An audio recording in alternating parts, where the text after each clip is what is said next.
आप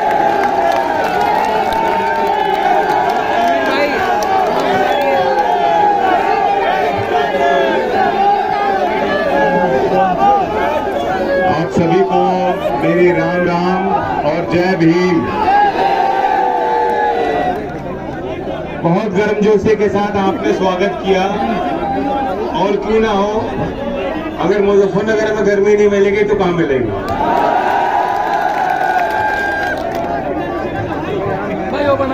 आज इस देश के लिए बहुत गौरव का दिन है। आज हमारे देश के लिए हम सब त्योहार मनाते हैं, सब आपस में मिलके, गले मिलके, मिठाई बना के, पकवान बनवाकर, मोहल्ले में, घर परिवार के साथ। लेकिन आज का दिन इस देश के लिए, इस देश के भविष्य के लिए, शोषित गरीब वंचित समाज के लिए, किसान मजदूर के लिए सबसे बड़ा त्योहार है। क्यों? आज संविधान दिवस है। हमें और आपको आज कल्पना करनी चाहिए, आजादी तो हमें 1947 में मिली, और आप लोगों ने अपने हड्डियों को गलाकर, बड़ी कुर्बानी करके हमें वो तकदीर हमारी खोली और इस देश को आजाद किया। लेकिन उसके बाद भी संविधान के लिए हमें इंतजार करना पड़ा। संविधान सभा ने 2 साल बहुत गहरा अध्ययन हुआ, और बाबा भीमराव अंबेडकर जी की विजन, संविधान सभा की उन चर्चाओं को आप पढ़ेंगे। अगर आज विद्वान लोग बैठे हैं यहाँ, मैं आपको निमंत्रण देता हूं। 8000 पन्ने लग जाएंगे संविधान सभा की अगर चर्चा लिखी जाए। किसी ने गिनती करी है, 30 लाख से ज्यादा शब्द हैं। सारे विचार, खुल के चर्चा हुई संविधान सभा में कि देश का स्वरूप कैसा हो, एक प्रगतिशील समाज का निर्माण कैसे हो, इस सामंतवाद का सामना करने के लिए एक समतावादी समाज का निर्माण कैसे हो, और तब जाके हमें अपना संविधान मिला। अगर ये संविधान नहीं होता तो आज हम लोगों के पास कोई आजादी नहीं होती, हमारे पास कोई अधिकार नहीं होते, हमारा और आपका कोई अस्तित्व नहीं होता। और इसलिए ये तारीख मनानी चाहिए। इसी क्षेत्र के और देश में बड़ी प्रसिद्धि हासिल करने वाले डॉक्टर हरिओम पवार, उनकी एक कविता है, कविता तो लंबी है लेकिन एक पंक्ति में सुनाता हूं, वो आज के इस विषय पे प्रासंगिक है। मैंने तो उपहार दिए हैं, मौलिक भी अधिकार दिए हैं, धर्म कर्म संसार दिया है, जीने का अधिकार दिया है, सबको भाषण की आजादी, कोई भी बन जाए गांधी। लेकिन तुमने अधिकारों का मुझसे लिखे उपचारों का क्यों ऐसा उपयोग किया है? सब नाजायज भोग किया है, मेरा यूं अनुकरण किया है जैसे सीता हरण किया है।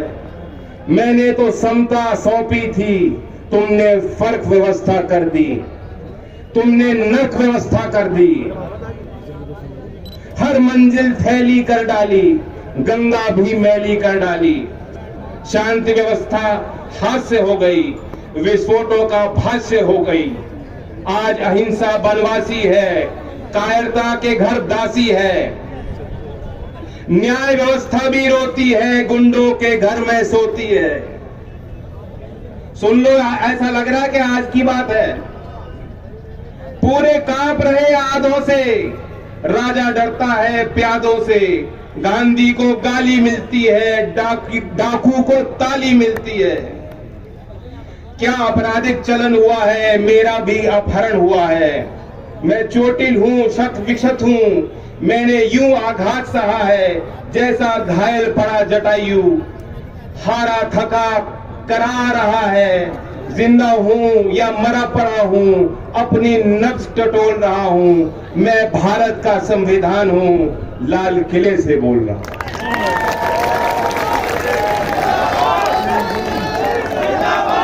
हम और आप ताली बजा रहे हैं, लेकिन ये कठोर कड़वा सत्य है, और ये आज का सत्य है।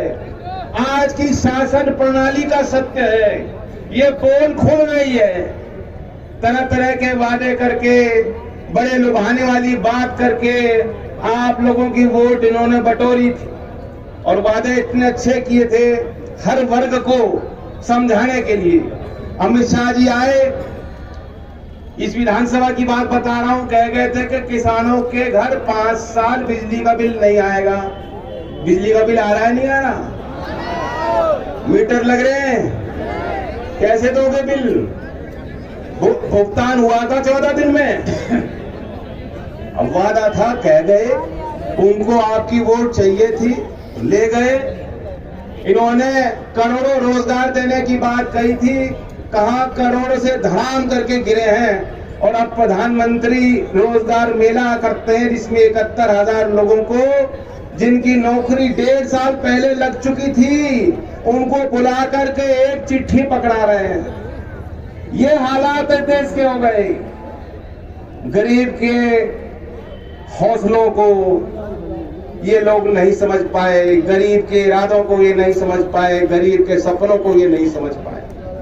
अन्नदाता तो भगवान का रूप होता है और अन्नदाता किसान के साथ खेत में उसे खेत को जमाने में मेहनत करने वाला मजदूर भगवान का रूप होता है। ईंट पे ईंट लगाकर घर का निर्माण करने वाला श्रमिक भगवान का रूप होता है।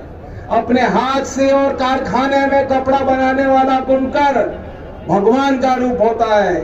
आज इस भरी सभा में पूछता हूं, क्या किसान और मजदूर और बुनकर जो भगवान का रूप है, ये अपने आप को धार्मिक बताते हैं? क्या ये लोग आपको मानते हैं?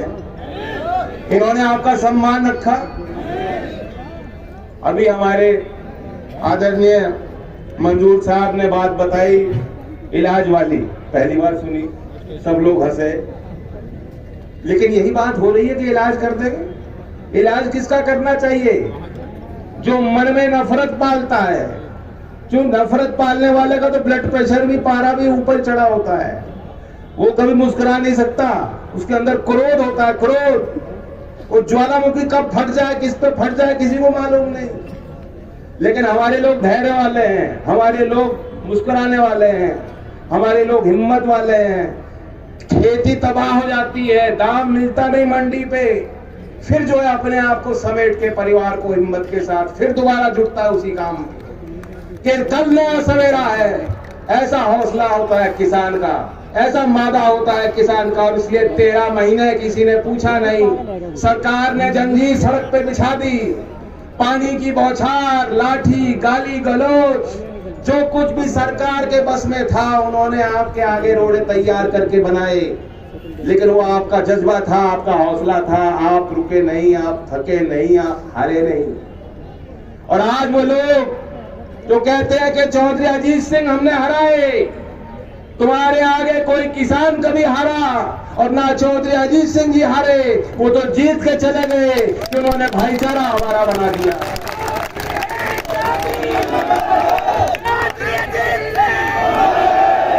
और अब ये समय बताएगा,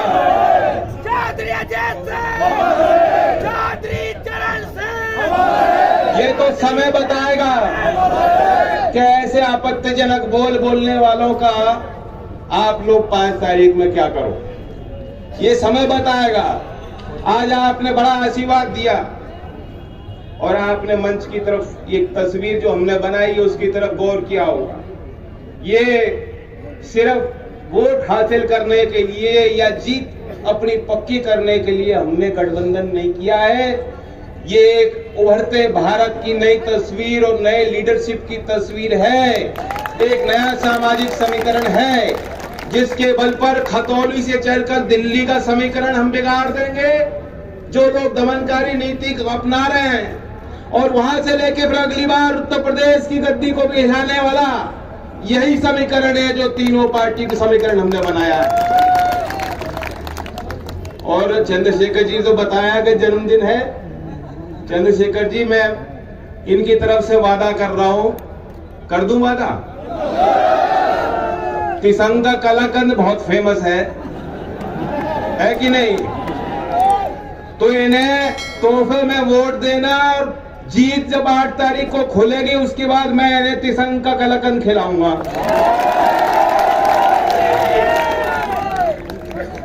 नहीं, मीठा तो ज्यादा पसंद है ही हमें।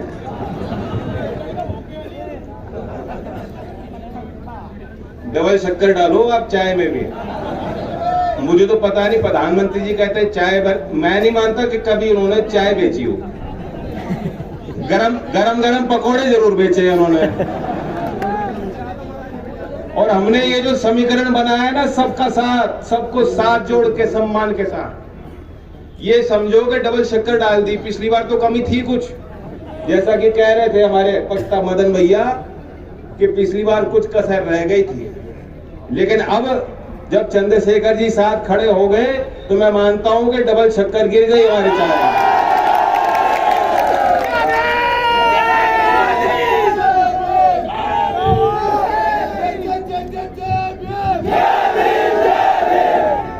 देखिए, बाबा साहब ने जो आप देखें उस कॉन्स्टिट्यूशन असेंबली की डिबेट्स को पढ़ेंगे, उन्होंने एक चिंता व्यक्त की थी। उन्होंने कहा था कि अब जब संविधान हमें मिल गया, राजनीतिक बराबरी हमारी निश्चित हो गई, लेकिन सामाजिक और आर्थिक तौर पर हम बराबर नहीं हैं। आज भी आप गैर बराबरी देखते हो।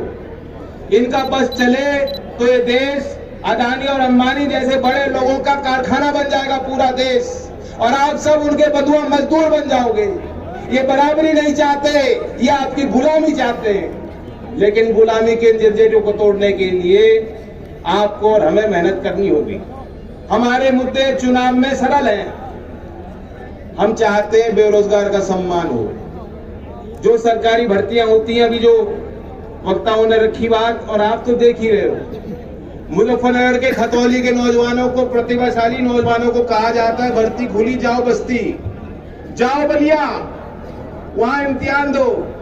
और जब वो पहुंचते हैं तो पता लगता है कि पेपर लीक हो गया, वापस लौटो, फिर दोबारा तारीख आएगी 6 महीने बाद। कभी भर्ती प्रक्रिया पूरी नहीं होती। और यहाँ खतौली वो क्षेत्र है, ये तो नकली राष्ट्रवादी है। आपको यहाँ हर गांव में शहीद की मूर्ति मिल जाएगी, लेकिन शहीद की मूर्ति लगाने वाले भी, वो अपने आंसू पोंछने वाले परिवार से भी अगर आप पूछेंगे, वो ये कहते हैं कि हमारी अगली पीढ़ी भी शहीद होने को तैयार है। ऐसा जज्बा है लोगों का। लेकिन ये वो सरकार है, याद रखना, जिसने इस भावना को नहीं समझी। ये सरकार जिन्होंने कह दिया कि हम आर्मी के सैनिकों को भी पेंशन नहीं देना चाहते, हम पूरी पक्की नौकरी इन जवानों को नहीं दे सकते। हमारे पास वो सामर्थ्य भारत सरकार पे नहीं बचा है कि आर्मी भी पक्की नौकरी आपको दे दे। इसलिए भाइयों, 4 साल के लिए अग्निवीर बन जाओ, और अग्निवीर 4 साल के लिए बनोगे, 4 साल बाद घर लौट जाना। क्या ऐसी व्यवस्था तुम स्वीकार सकते हो नौजवानों? ये चुनाव 5 तारीख का, यही मान लेना। आपको बटन नलके का इसलिए ही दबाना है कि दिल्ली में बैठे इनकी आंखें खुल जाए, इनको पता लग जाए कि अग्निवीर हमें पसंद है, स्वीकार नहीं है। गन्ने की बात मैं कह रहा हूं, गन्ने का तो रेट ही भी घोषित नहीं हुआ। दुनिया में ऐसा कोई काम नहीं, दुनिया में ऐसा कोई व्यापार नहीं, दुनिया में ऐसी कोई पूंजी नहीं बन पाती जिसमें जो उत्पादक है वो अपना माल दे दे और उसे मालूम ना हो कि हमें बदले में भाव क्या मिलेगा। कोई काम ऐसा नहीं है। पर खेती में इन्होंने ऐसी व्यवस्था बना रखी है, आज आप गन्ना गेर दो, 20 दिन पहले गेर चुके, मिल चालू चल रही है, उनकी कमाई चालू, उनका मीटर चालू, उनके घर की कमाई चालू। लेकिन आप अपने घर में बैठ के हिसाब भी नहीं लगा सकते कि कितना पैसा कब आएगा, कितना आएगा। ये सरकार की दुर्दशा है। ये सरकार अन्नदाता का अपमान कर रही है। इसलिए किसान भाइयों से अपील करता हूं कि 5 तारीख में कोई कारण हमें नहीं चाहिए, और एक कारण बना लो कि हम गन्ने का भाव घोषित कराना चाहते हैं, लाभकारी मूल्य चाहते हैं। इसलिए 5 तारीख में हैंडपंप का बटन दबाएंगे।